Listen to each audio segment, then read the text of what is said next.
Magandang gabi, Pilipinas! Bayan nagbigay ng mensahe si Pangulong Ferdinand R. Marcos Jr. sa harap ng bagong nangyaring tensyon sa loob ng Senado ngayong araw. Ayon pa sa palasyo, hindi sinasangayunan ng punong ehekutibo ang ganitong klaseng gulo lalo't una na niyang iginiit na nakakaapekto ito sa mga panukalang batas na target maipasa. Mariin namang pinabulaanan ng palasyo ang sinabi ng kampo ni Senador Alan Peter Cayetano na may sabwatang umano ang administrasyon at ang grupo ni Senador Sherwin Gatchalian para matanggal ito bilang Senate President. Yan ang ulat ni Kenneth Pasyente. Umayos kayo. Yan ang mensahe ni Pangulong Ferdinand R. Marcos Jr. sa mga senador sa harap ng panibagong tensyon ngayon sa Senado. Kaninang umaga lang, nagpang-abot at nagkatulakan sina Senador Robin Padilla at DILG Secretary John Vic Remulla nang ipilit ipasok ng Cayetano Block ang 18 ex-Marines na resource persons para sa kanilang Blue Ribbon Committee hearing.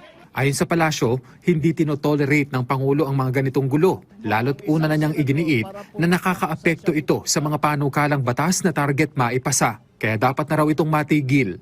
Magiging problema na lamang ito ng Senado. So dapat talaga ay umaksyon ang kung sino ang dapat na authority umaksyon sa Senado. Muli ring binigyang diin ng Malacanang na legal ang nangyaring pagpapalit ng liderato sa Senado kahapon.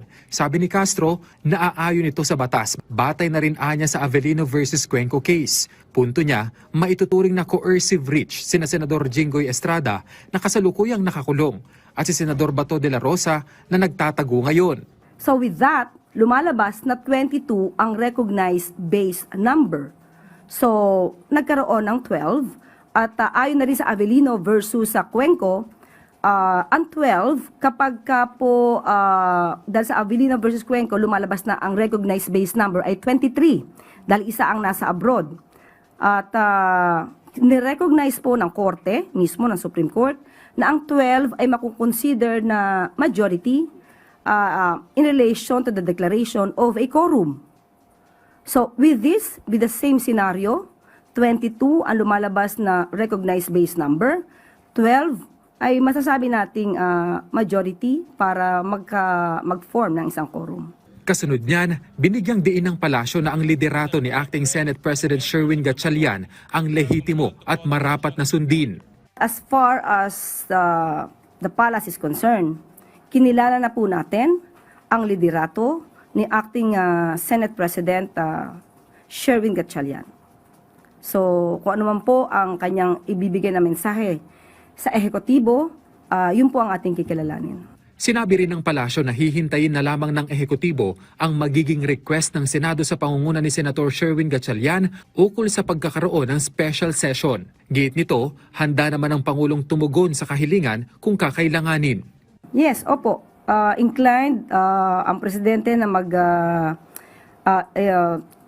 to give in to the special request for or rather official request for the special session.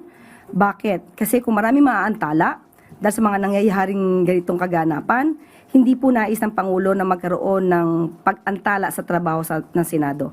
Provided lamang po ang official request ay dapat po rin na kinapapalooban ng valid grounds for the calling of a special session.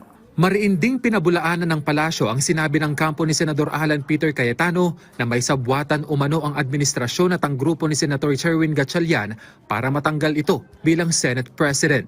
Huwag tayong magpadalos-dalos, maging mapanuri mismo tayong lahat. Hindi lahat ng nangyayari or rather hindi lahat ng sinasabi ng isang political servant or public servant ay totoo na.